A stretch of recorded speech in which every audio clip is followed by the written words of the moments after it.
How to create favorite dump sticker in Instagram story. Hey everybody, welcome back to our channel. In today's video, we are going to learn how we can create a favorite dump sticker in Instagram story. So let's just dive right into the video and do it. So for that, first thing is opening up your Instagram, and you can just go on with the normal process of how you create up a story. Head over to the space and you can go ahead and create up a story. So you can use layout, for example, for your favorite dump. And then select the pictures that you want for your story. Once that is done, here in the space you can find this sticker icon. You can just go ahead and tap on it.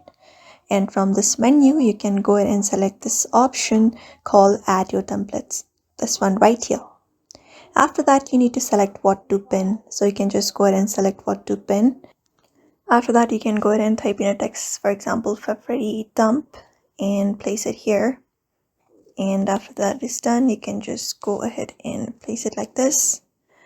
And you can go ahead and tap on this Add Yours and pin it. This section, you can just go ahead and pin this one right here and tap on Next. And when that is done, it will be placed here. And you can just go ahead and post your story like this. And once that is done, your favorite dump sticker in Instagram story has been created. So that is it. That is how you create favorite dump sticker in Instagram story. So I hope this video was helpful, and thank you for watching this video.